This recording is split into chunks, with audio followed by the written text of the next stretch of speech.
देख रहे हैं यूपी न्यूज लाइव 24 सच का साथी और मेरा नाम है एसएन दुबे। आबादी के बीच भटकते पहुंचा 12 सिंघा हिरण। आवारा कुत्तों के झुंड ने किया गंभीर रूप से घायल।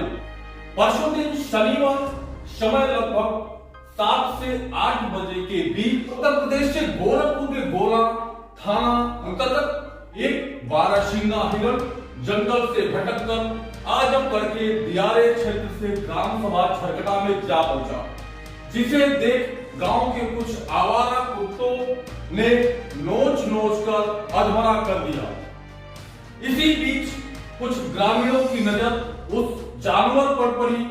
लोगों ने कुत्ते को किसी तरह भगाकर गांव के ही शिक्षित वर्ग से कोटेदार प्रतिनिधि प्रमोद कुमार, संदीप उर्फ विक्की, मनोज तिवारी उर्फ मोनू, सत्यम दुबे, प्रज्वल, राहुल दुबे, रामभाग, वीरेंद्र प्रसाद, राजू, राकेश कुमार, शशिकांत, गोकुल, दीपक, विक्रम व राजेंद्र समेत गांव के कई लोगों ने मिलकर कुत्ते से बचाकर 12 सिंघा को सुरक्षित किया, जिसके बाद इस जानवर की घायल व गंभीर स्थिति को देखते हुए ग्रामीणों ने वन विभाग को सूचना दी और सूचना पर पहुंचे वन विभाग के गोला बीट के गार्ड चंद्रदेव यादव को सुपुर्द कर दिया।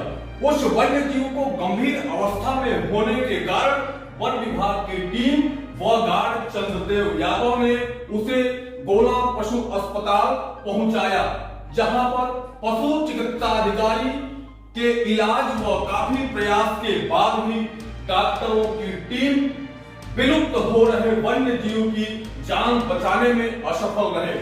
तत्पश्चात वन विभाग की टीम व गोला बीट के इंचार्ज चंद्रदेव यादव के द्वारा विभागीय प्रक्रिया को पूर्ण करते हुए मार्टन के बाद उसे दफना दिया गया। आपको बता दें, भारत सहित दुनिया में हिरणों की इस प्रजाति पर विलोपन का खतरा मंडरा रहा है। बढ़ते वन कटाव, मानव दखल से अक्सर जानवर जंगलों से भटककर गांव की आबादी क्षेत्रों में आ जाते हैं। आपको ये भी बता दें, हिरण की इस प्रजाति को देखना बहुत ही दुर्लभ हो गया है।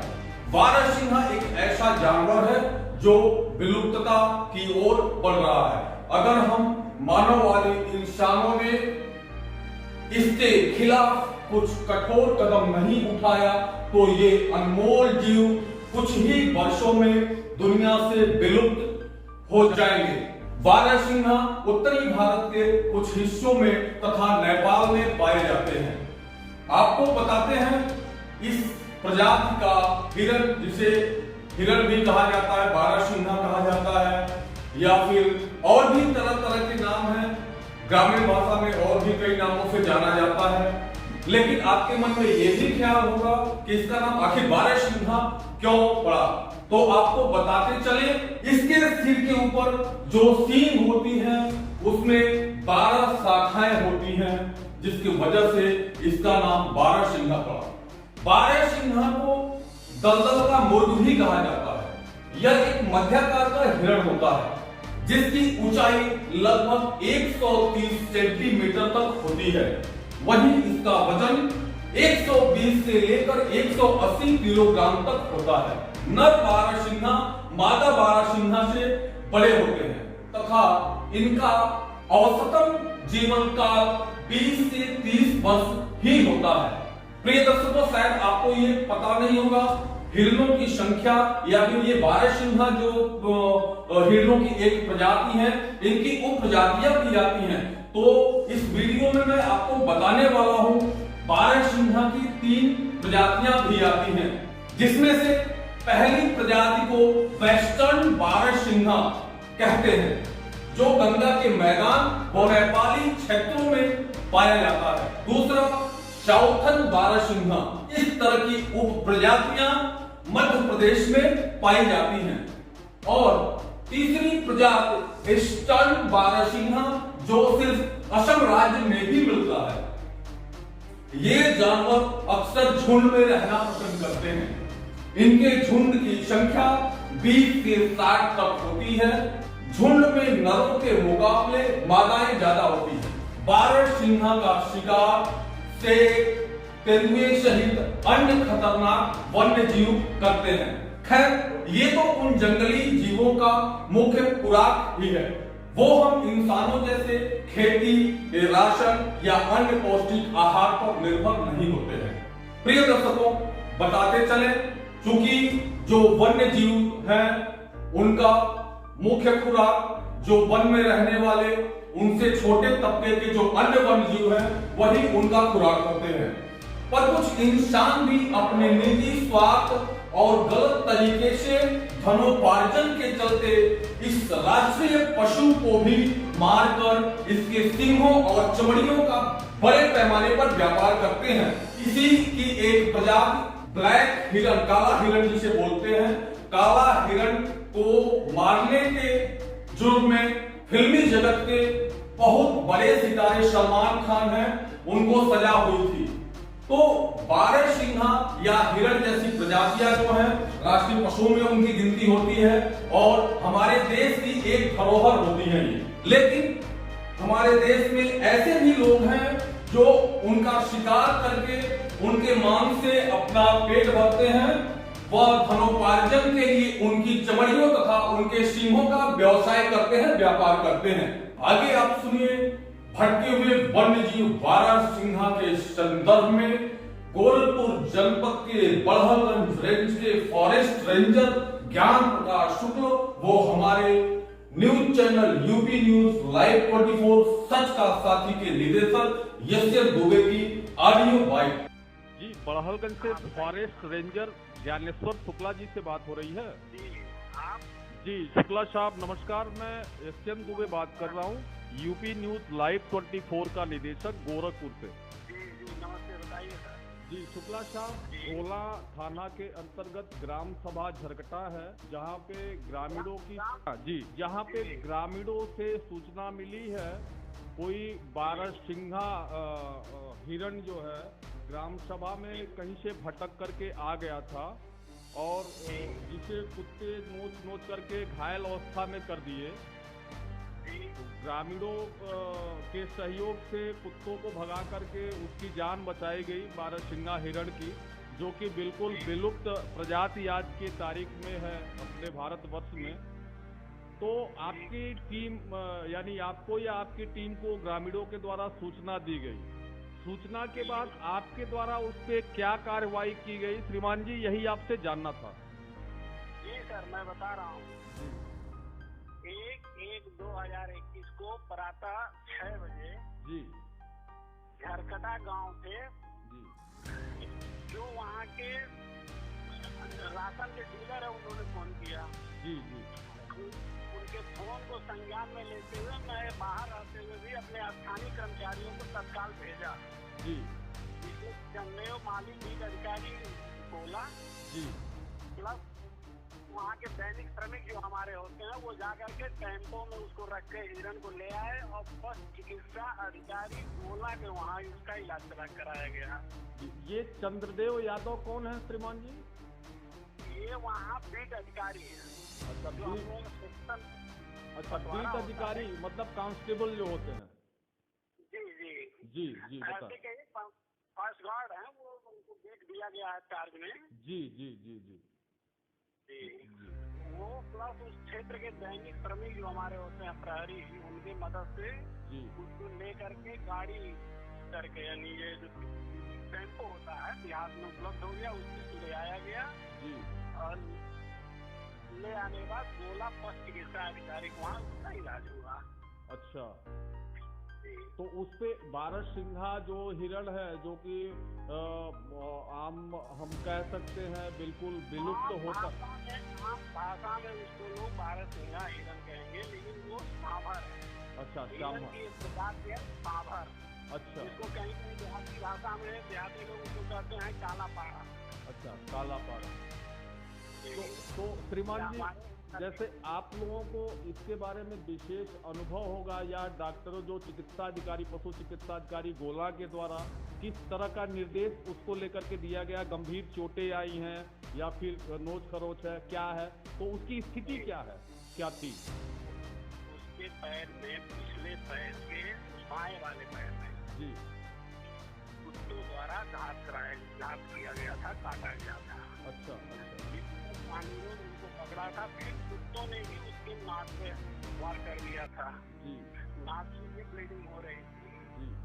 जी डॉक्टर जो होता है डोमेस्टिक जानवरों को देखने वाले वही पशुओं को ही देखते हैं, जी जी क्योंकि उनको ट्रेनिंग काल में 6 महीने वाइल्ड लाइफ की ट्रेनिंग दी जाती है। जी कि उन्होंने देखा, इलाज किया, उन्होंने कहा अब ये ठीक है, इसको आप रात भर रखिए अच्छा और कल फिर हम देखेंगे। आज सुबह फिर उन्होंने उसको देखा है, अच्छा लेकिन देखने के उपरांत अभी दोपहर में सूचना हमको मिली है कि वो खत्म हो गया, मतलब नहीं सर्वाइव कर पाया। अच्छा मर गया। हाँ, जिसकी विधिक कार्रवाई करते हुए, डीएफओ को सूचित करते हुए उसको दफना दिया गया। ये आज तक की स्थिति है उसकी। अच्छा, तो ये तो जो है बड़ी ही अप्रिय घटना है, क्योंकि बारहसिंगा या हिरण जैसी प्रजाति ही हमारे भारतवर्ष से विलुप्त होती जा रही है, जिसका प्रमुख कारण है जो ये वन की कटान या पेड़ों की कटान हो रही है या फिर उनके प्राकृतिक बाग का नुकसान होना। जी जी जी जी उसके बाद कुछ और भी इस धरती के जो प्राणी हैं जो उनका व्यावसायिक रूप से उनका शोषण करते हैं, उनको मार करके उनकी सींग वगैरह व्यावसायिक रूप से बेचने का काम करते हैं, तो ये तो बहुत ही दुर्भाग्यपूर्ण बात है। नहीं, ये जो है इस तरह की कोई घटना हमारे संज्ञान में या हमारे सामने हमारे गोला क्षेत्र में नहीं आई है कि जिसका शिकार किया जाए या उनको मारा जाए इस दृष्टि से। तो उससे मरणोपरांत क्या कार्रवाई हुई, किस तरीके का, जैसे आदमी का कोई मृत्यु होता है किसी एक्सीडेंट में, पंचनामा वगैरह होता है या इस तरीके की कोई फॉर्मेलिटी? जी बता रहे हैं, रेस्क्यू करने के बाद सर्वप्रथम रेस्क्यू सूचना हमने अपने उच्च अधिकारी प्रभागी वनाधिकारी को एक निर्धारित प्रारूप में भेजना पड़ता है, उनको अवगत कराया। जी उसके बाद जब डॉक्टर ने उसका इलाज किया, इलाज करने के बाद उन्होंने कहा इसको रखा जाए, सुबह तक हम इसका इलाज और देखेंगे, और सुबह इलाज के दौरान वो खत्म हो गया तो अब उसका पोस्टमार्टम होगा। अच्छा, पोस्टमार्टम होगा और वो रिपोर्ट देंगे, पोस्टमार्टम के बाद ही उसको दफनाया जाएगा। तो ये सारी कार्रवाई पूर्ण करके अब दफनाई गई है।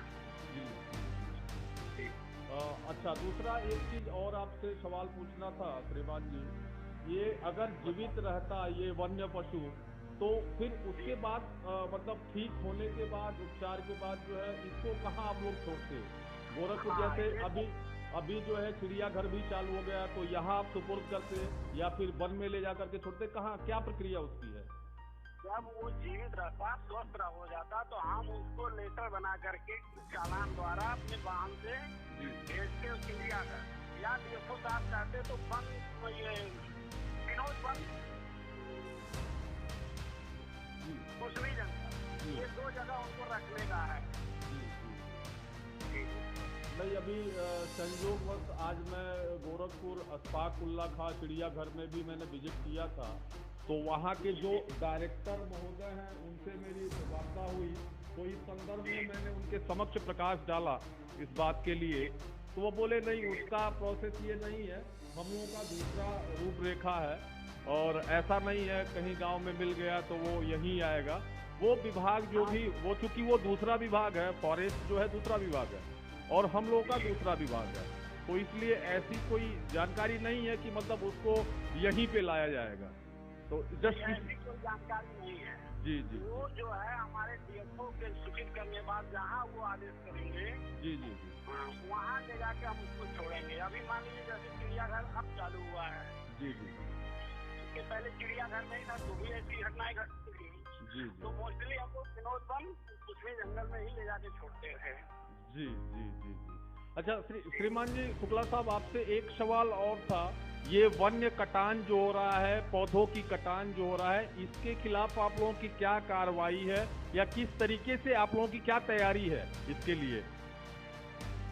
चूंकि पेड़ों की कटान तो निरंतर हो रही है, चाहे वो सरकार के माध्यम से हो चुकी, कई 4 लेन, कई 6 लेन, या कई जो है निर्माण हो रहा है, तो निर्माण कार्य में भी कहीं ना कहीं बाधा उत्पन्न कर रहे वृक्षों को काटा जा रहा है, जिससे हमारे मानसून की क्षति हो रही है, वन्य जीव को क्षति हो रही है, या तरह तरह की हानियां, नुकसान हो रहा है। तो इसके लिए आपका क्या कदम है? इसके लिए हमारा कदम यह है कि जो विकास कार्य में बाधक होंगे जी, उनसे खड़ी वनस्पतियों का हम लोग छपान करके, मूल्यांकन करके, उसका लाट बना के भेजते हैं बंदी जी, तो वहाँ उसकी रॉयल्टी हमारे वहाँ जमा करते हैं जी। तब इसके बाद वो कटान करके उसका बिक्री करते हैं। अच्छा। और इस तरह से जो चोरी से अवैध रूप से करते हैं, उस पर विभागीय तौर पर कार्रवाई की जाती है। जी, केस दायर करना, विभागीय केस दायर करना, जी, कोर्ट भेजना, जी। ये होता है। ऐसे क्या होता है? नहीं, जैसे जो पेड़ों के कटने से नुकसान हो रहा है हमारे वातावरण में, या फिर जो भी है, जैसे मौसम में, क्लाइमेट में जो नुकसान हो रहा है, उन नुकसान की भरपाई के लिए या फिर और पेड़ लगाने की प्रक्रिया में आप लोगों का क्या कदम, मतलब ठोस कदम क्या है इसके प्रति?